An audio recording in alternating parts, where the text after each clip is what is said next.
Transplant பண்ணும்போது பார்த்தீங்கன்னா ஒரு சில பேஷண்ட்ஸுக்கு ஹேர் டிரான்ஸ்பிளான்ட் பண்ணி நல்ல ரிசல்ட் இருக்கும், ஒரு சில பேஷண்ட்ஸ்க்கு அவ்வளோவா ரிசல்ட் இருக்காது.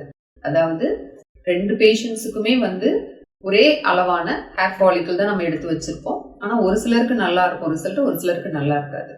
இது எதனால அப்படிங்கிறத பற்றி நான் இந்த வீடியோவில் சொல்கிறேன். Hi, I am doctor Govardhani from Go cosmetic surgery centre, Coimbatore.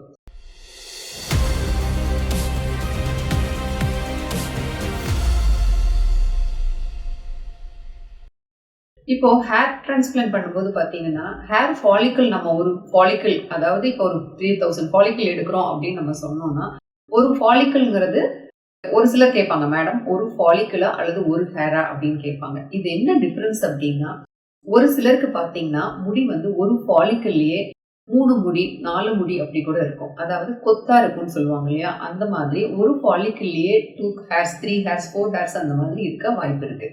இப்போ நம்ம இந்த 2 பேஷண்ட்ஸ், ஒரு சில பேஷண்ட்ஸுக்கு பார்த்தீங்கன்னா ஒரு ஃபாலிக்கல்ல ஒரு ஹேர் தான் இருக்கும். இப்போ நம்ம ஹேர் இம்ப்ளான்ட் பண்ணும்போது என்ன டிஃபரன்ஸ்னா, இப்போ இந்த மாதிரி கொத்தா இருக்கிற பேஷண்ட்ஸுக்கு, கொத்தா ஹேர் இருக்கிற பேஷண்ட்ஸ்க்கு நம்ம ஹேர் டிரான்ஸ்பிளான்ட் பண்ணும்போது ஒரு ஃபாலிக்கல் எடுத்தாலும் அது 2 முடி 3 முடி 4 முடி இருக்கிறதுனால ரிசல்ட்ஸ் ரொம்ப நல்லா இருக்கும்.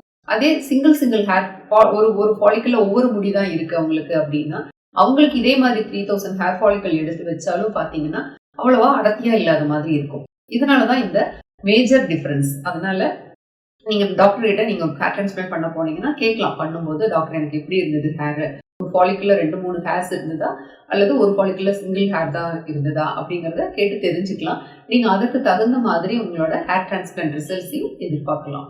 தேங்க்யூ.